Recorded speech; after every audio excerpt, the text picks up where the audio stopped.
Hi, my guest today is Anuj Jain, co-founder and CEO of Startup O, Southeast Asia's leading platform for startup assessments, investment, and scaling business. Anuj is a go-to market specialist with over 20 years of experience in FMCG MNCs, technology companies, and venture capital industry across diverse markets in Asia. He's a strong proponent of the pay it forward philosophy and enjoys hanging out with like minded entrepreneurs and investors. Originally from India and now in Singapore, he's a professional dreamer, loves traveling, and you might discover that he's a secret yogi. Welcome to the show, Anuj. Hey, thank you, Manisha, and congratulations for this initiative. Started. So let's start with your early story, growing up in India, following the straight and narrow, like all of us middle class Indian Yeah, kids, right? right. No, so early memories were really filled with some, beautiful moments because I was heavily into painting. So if I look back, I just see myself painting for a large amount of time as a young being, and then it graduated into playing cricket with different form of street cricket to optimize the space. I think that was the most innovative things that we guys used to do at that time. And now people talk about 2020, but hey, that was most innovative.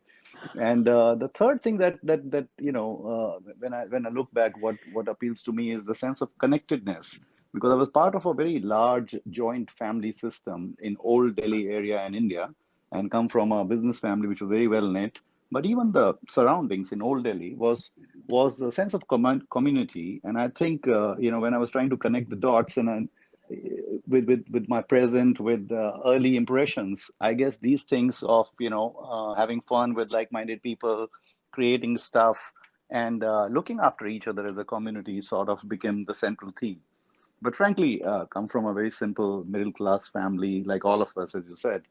And the values of relationships, hard work, honesty, all that typical Bollywood middle class family masala was there in my family too. But and obviously, as we all know, that education was seen as a passport to freedom from That's that true. humdrum existence or semi-socialist liberalized India at that time. And same thing, my dad wanted me to be an engineer because they didn't know anything better. And unfortunately, I had this longing to do some creative work. I was heavily into theater. I was painting most of the times and in the culture scene, and was considered a little bit of a black sheep in my simple family. Unfortunately, my own scoring, which was decent, not I was not a topper or kinda, but I always scored well. That stood in the way for my doing creative work early on. And as you know, right, in those days in India, if you are a good student, you go to science. If you are poor, you go to arts. And it's such a sad situation in those days. So I ended up doing physics honors from University of Delhi, and reluctantly, but I did well. And again, I tried to break away. I think that's a theme of my life, trying to just making that meaning and channelization of your own expressions into things that you like to do, right? So I try to break away. By that time, I was heavily into psychology. I was on my own reading tons of tomes from Sudhir Kakkar to Fryer to, all kind of man watching books and all this stuff. I was very, very interested in understanding what makes humans tick, or, why do they behave the way they do. And I remember an incident where I ended up in arts faculty and asking to get admission into Masters of Psychology after completing my physics honors.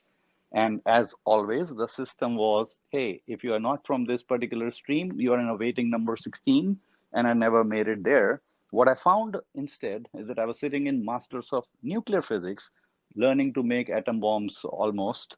And one fine day, I literally walked off from that class, totally disillusioned with what my life, what I'm going to do with that, and without the knowledge of my parents, was actually writing scripts for a lot of friends who were trying to audition for various top 10 programs and other TV boom that India was seeing. So I really dabbled in figuring it out what I need to do in life. One thing led to another. I found myself in an interview with Procter and Gamble. At that time, India was liberalizing. They needed, smart guys to sell MNC wares, and they were paying heavy money. So not a bad deal. Was not doing anything significant anyways. Ended up in Procter and Gamble. Was my first institution that taught me a lot. The ability to have a discipline and amazing learnings looking back.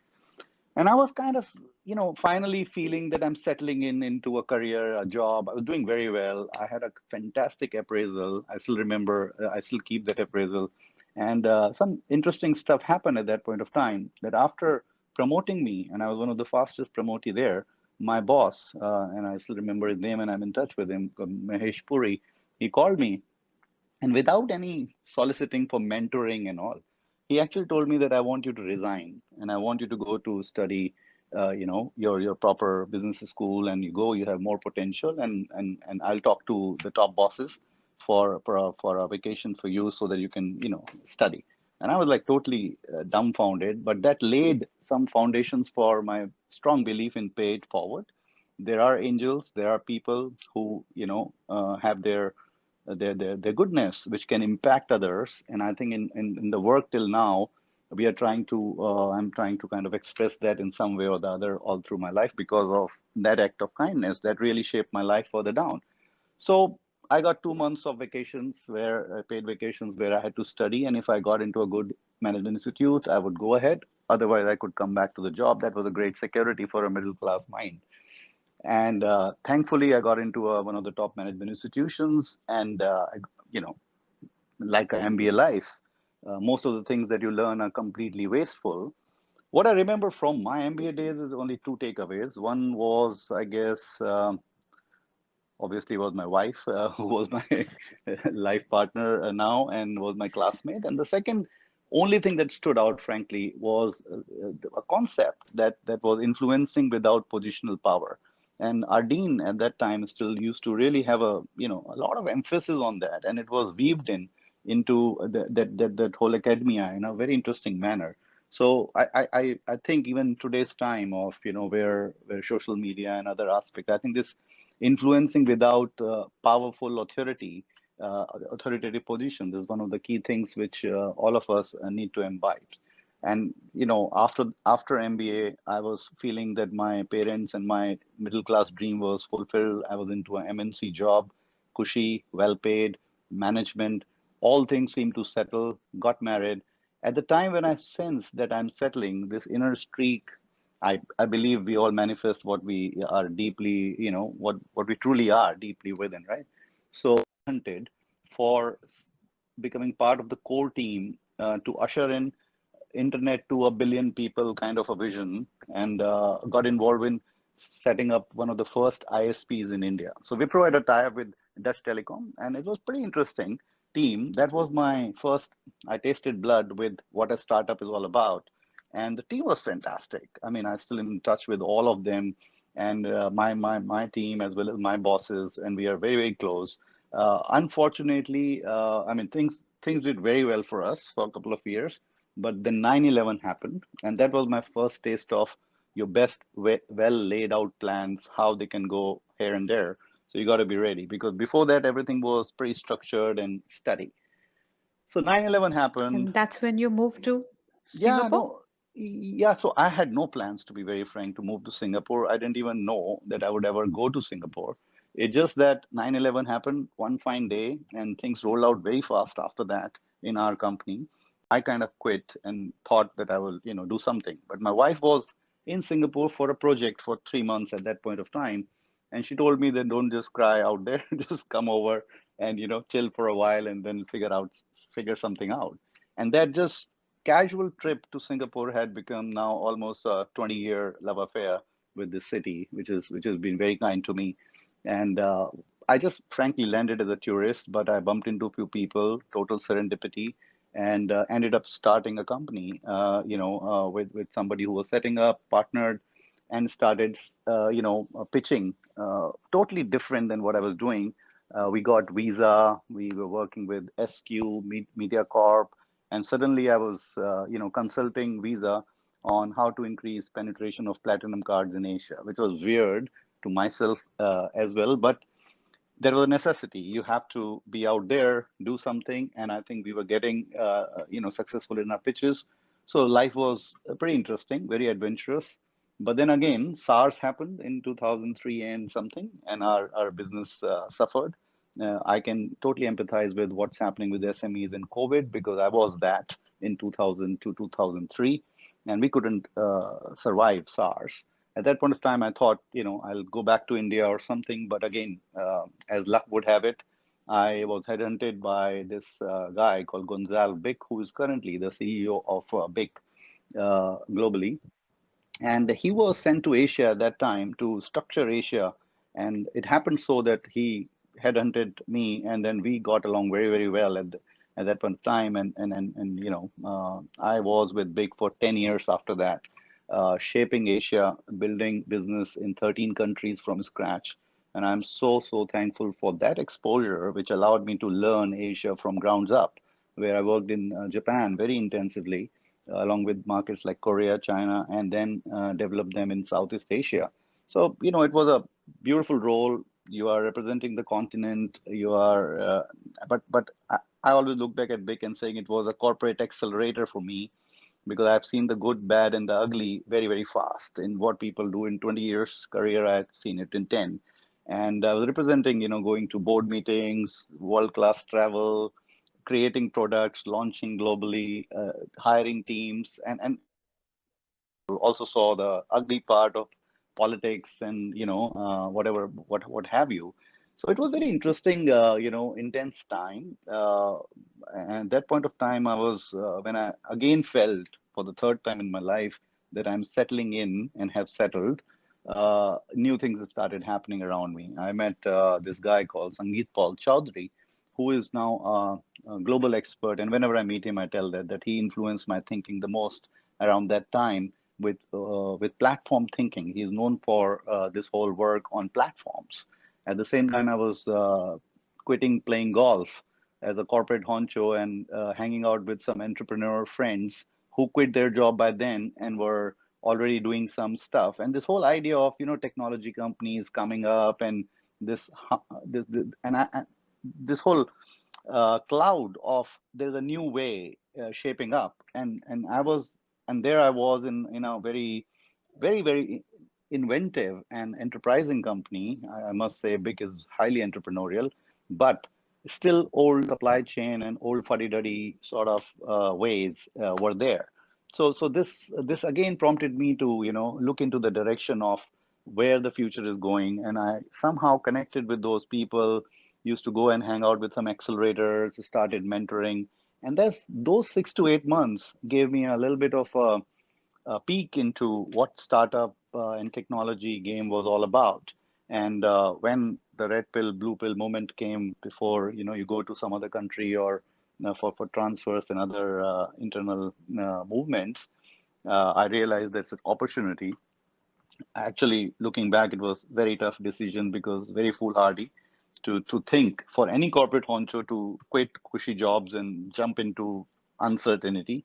But I have to thank my, the support that I have in life. So I just kind of jumped straight in, started creating, starting my startup journey at that point of time.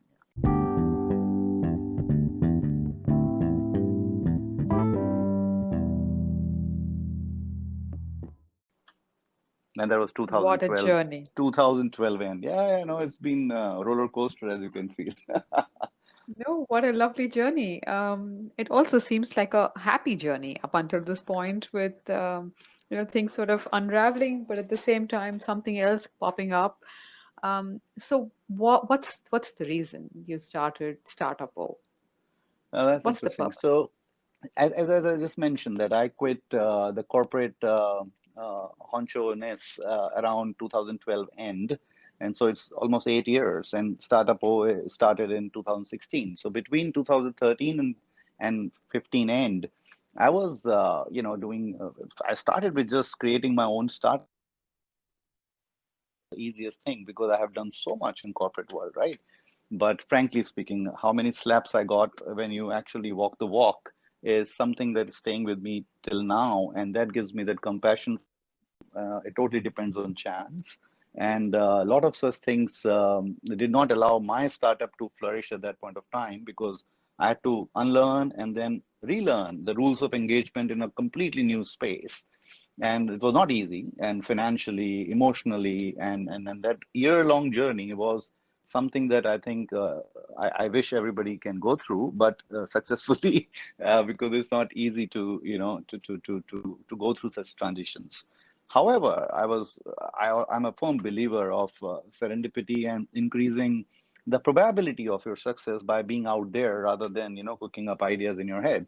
So I was really walking the walk, and I knew I had no network in this space, so I had to recreate everything from scratch. So I was out there almost all the time and meeting people and understanding, learning at the same time, trying to figure out that where do I fit into this whole ecosystem. And I was again, when you walk the walk, I believe, serendipity and luck has its own part. I met some fantastic people. I met, Leslie Lowe is one of the venture capitalists here, but he was also a big educationist.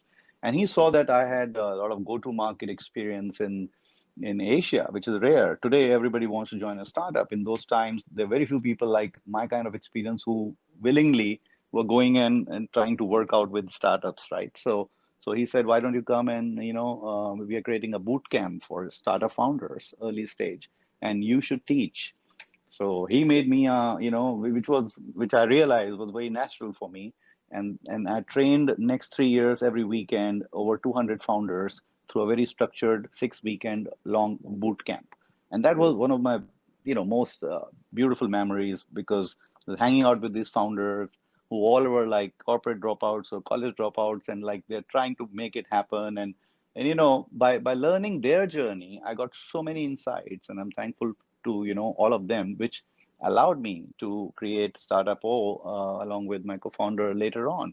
But at the same time, while I was preaching on weekends, I was practicing on weekdays, scaling of a startup. And that I have to give credit to Amit, Anand, and Anurag, who are founders of Jungle Ventures, which is a very renowned VC firm. At that time, they believed in me and got me in to scale one of the struggling single founder company in F&B SaaS. And they said, hey, why don't you come and help us scale the company because you know Southeast Asia well. So I helped for 2.5 years, as a CMO and head of sales, work scale that company in multiple countries in Southeast Asia, and that company is still there and is growing, so it's happy. But this practicing and preaching of in the ecosystem of startups allowed me to learn very, very fast and observe that it's a very opaque, highly random, and very inefficient and fragmented ecosystem, especially in Southeast Asia and India. So that became the basis of and combined with the influence of platform thinking, this vision came that there should be something which is a fair play platform for entrepreneurs who are trying to create and are able to create great solutions. But so if you look from this point of view, the technology, the way it has moved, has truly democratized the ability to create. Earlier days, they used to be in Ivy League institutes or in academic research institutions, this innovation was the game which was pocketed. But because of this, cloud and broadbands and social apps and all other technologies that are coming by, everybody can create a solution and solve a problem locally. However, the rules to access capital and rules to access networks, which are very important for early stage entrepreneurs, are still very old world. Who you know and where you are is very important. That decides, do you get access to capital faster than the other person? So there. I'll just add, I'll just Sure, add, sure, sure. Anuj, it's in addition to who you know and how you access capital or where you Yeah. are, it also is about who knows you. Yeah, absolutely, and that's where you see what we call mafias is nothing wrong with that. That's human tendency of familiarity. But you see, for the first time, the innovation is actually so widespread that that is not sufficient. That will always remain, nothing wrong with it. But you need to have systems, you need to have mechanisms and platforms which allow people from anywhere to express themselves, to prove themselves. And that's why our tagline is prove your metal, but prove to who? There are many venture capitalists, there are many investors who never created a business of their own, but they are deciding based on the Excel sheet financial return theory only, and nothing wrong with that again, but it's required. However, our belief, or my personal belief in this journey, is that entrepreneurs who had pain, who had seen the pain and the process of creating companies, are best suited to assess others. And that's where we created Startup O, which is a platform, where it's entrepreneurs for entrepreneurs thesis in terms of its assessment methodology, where entrepreneurs from many parts of the world who have created a solution can can get assessed by other seasoned entrepreneurs who have already exited. They are Series C founders. They are very senior investors, and these are people who know the game. They assess, and we own the methodology and proprietary technology of converting qualitative assessments into data sets, and then ranking algorithms sort of decides in a very fair, bias eliminated way who are the top ranking startups, where they get then plugged in into family offices and venture capital on the platform on the other side. So it's a very fast and efficient way for entrepreneurs to access without even schmoozing or meeting. The old school diligence happen after you have proven to a particular point, rather than just going from demo days to demo days and doing a beauty pageant. So it saves a lot of time of founders. It's fair. It has a sense of community.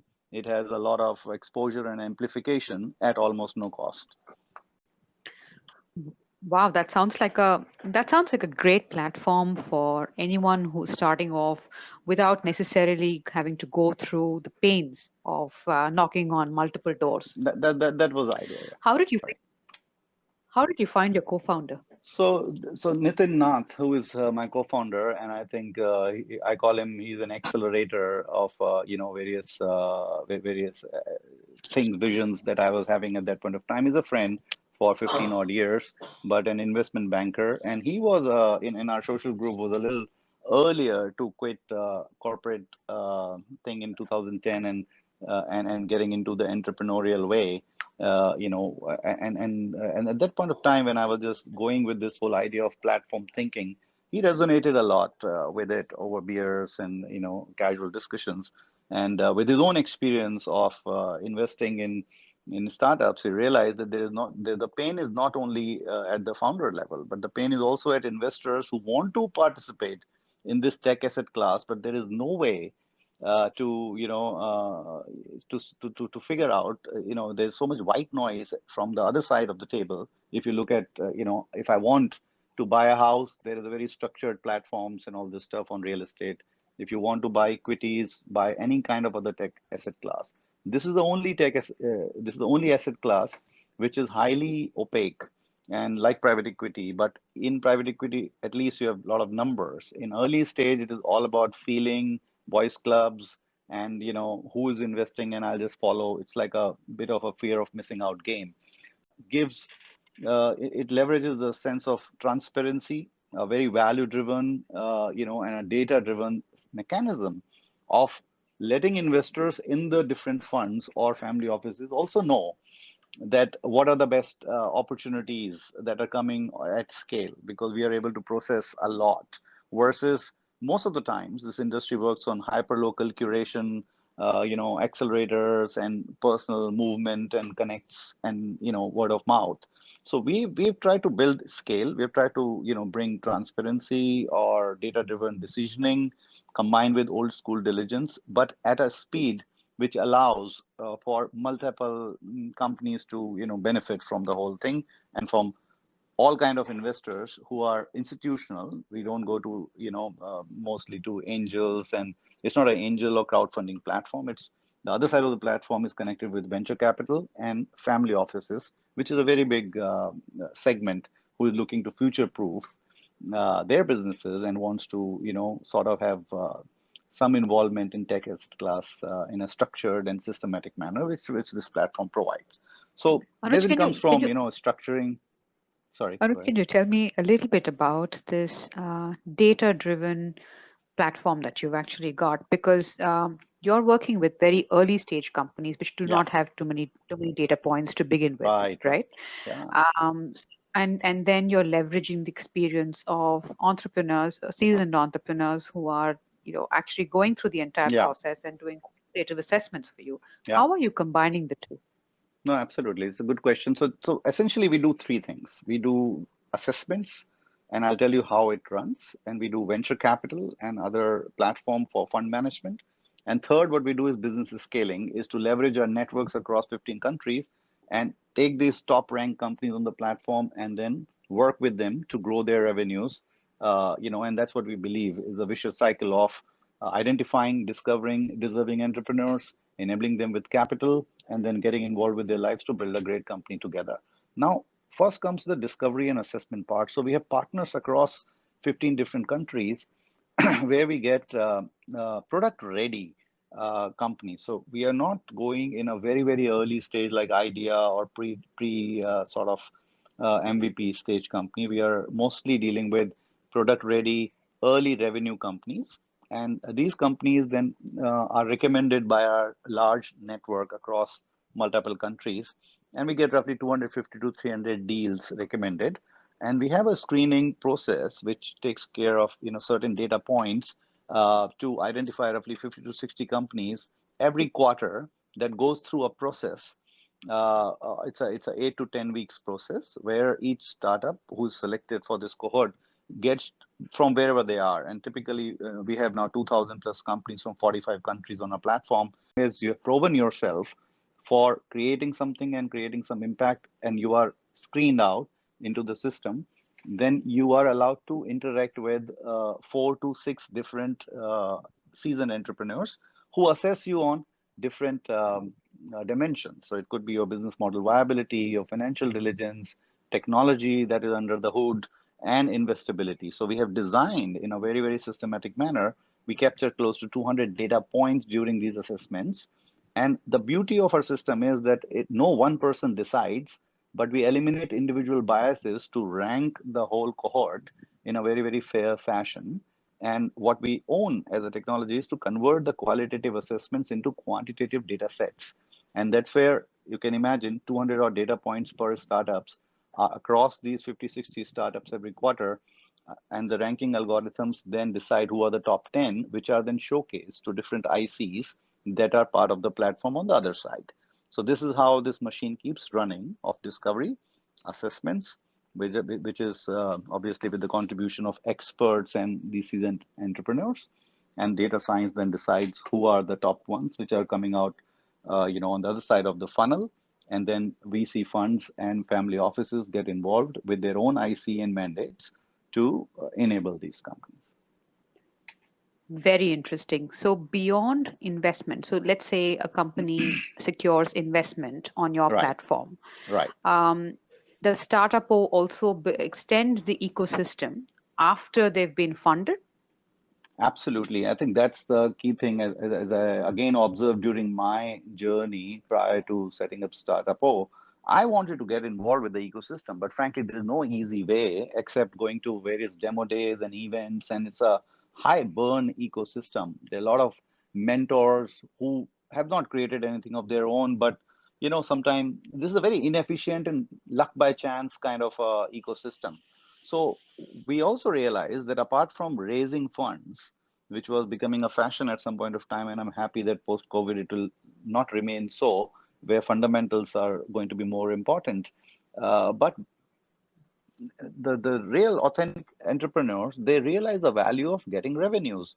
And that's where we actually have this large, network of what we call experts or operators and people who know, who are CXO level people who have connects in multiple industries, multiple corporates. They get involved with the top ranked companies, which have already proven that their product is worth it.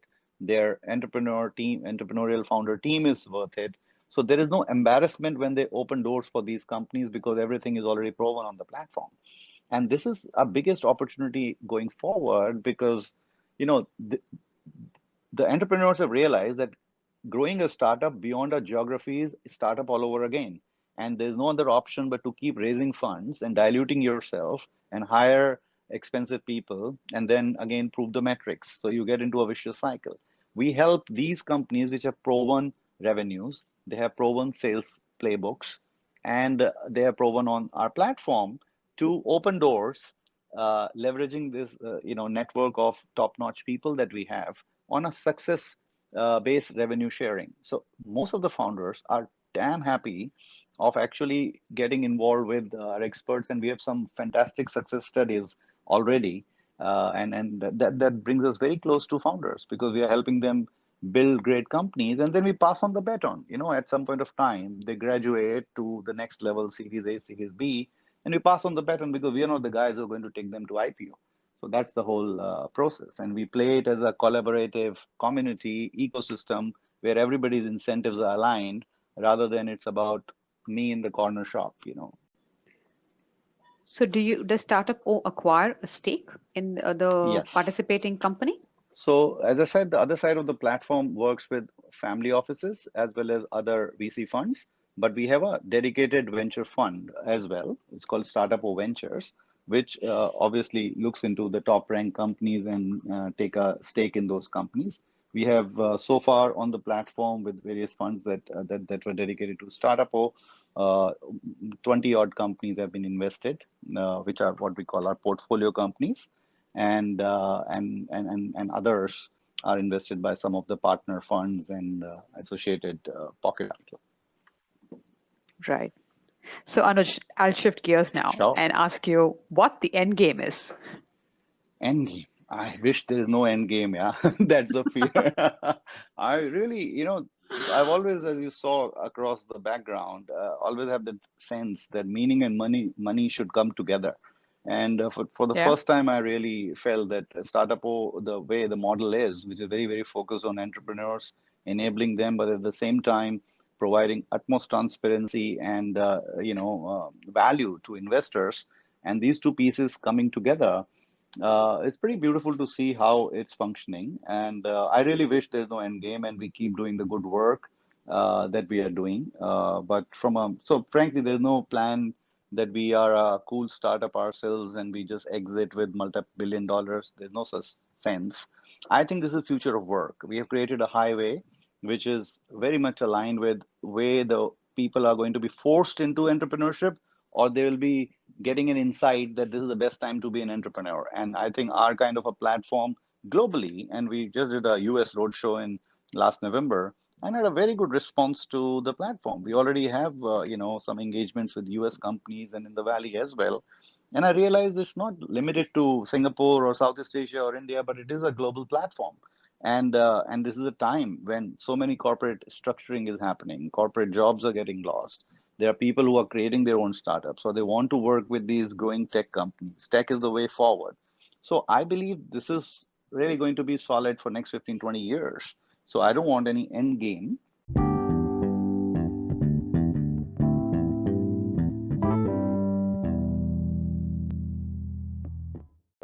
So at least that's honest. Anuj, thanks for that. But surely you have some fears, something that keeps you up. Yeah, of course. I think you know, I think the process of creation is very beautiful. So when we were creating this, frankly, we were in a flow mode and everything happened around us. Literally, it was just beautiful. Those were the most beautiful times, the first year and a half of sorts. But when something comes to life, much like our own kids, then you become very protective. Then you become very fearful of losing what you have. And I think that creates its own problems. So we are going through that phase also. Now it's 4 years, there's a lot at stake, there's a lot that has happened. So my biggest fear is that, particularly with COVID kind of situations, various things are, unknown unknowns, that I wish, and to many others, that God allows us to do, the good work the way we are doing for a long time, and it remains in a sustainable, viable way, because it's not an easy industry, because everything is shifting sands all the time, right? Always paranoid. And I only like to believe what Steve Jobs said. I hope paranoid will survive. So time for predictions. What are your predictions given the current environment over the next 18 months? A lot of fluff in this ecosystem. See, it's just like any gold rush, right? So, I mean, if I look back 4 or 5 years back, it was a lot of vanity metrics based startups. Motivations were not, many people's motivations were not at the right place. Similarly, the industry is so opaque, so it was also fueling that fire. And media plays its own part because the only news they carry is who's got funded. So, it seems like funding was the end goal to many people. And I think that is going to stop. So that's the beautiful part, in my opinion. After this is going through is soul searching time. I think roughly 40% of what we call startups today are not going to survive. And as I recently in a panel, I was just saying that startups are of either you're creating a vitamin or a Panadol or heroin. So heroin kind of things, which are like say the social networks and or any model, which is like you really need it, you're sticky to that, whether it's ServiceNow or it's Facebook, doesn't matter, but it is the dope, and dopes never had a problem. They are recession proof. But the difference mostly to average person comes in whether a startup is solving a problem or a pain like a Panadol, or is it like a vitamin which is good to have, but I can live without it for a while. So I think this good to have and I don't have a strong metrics, I think are going to really suffer. So in next 18 months is going to be good for people who are in Panadol and heroin category because they will have more attention. There is a lot of dry powder out there. Already venture funds have raised tons of money in the last 2 years. So it's going to be great time for people who are fundamentally focused and having revenue focused rather than just vanity metric focused. The suffering is going to be severe, in my opinion, going to be in SME world, which is very reliant on old ways, physical infrastructure, labor, and the factors of production, which was industrial age sort of a thing. Those I think I'm more concerned with, and I think in large corporates which are legacy as well as SMEs, there will be a time in next 18 months when there is no choice but to adopt new ways, and hence it's a curtain down for industrial age, and it's ushering in of internet age finally, formally, and we will look back 30 years down the line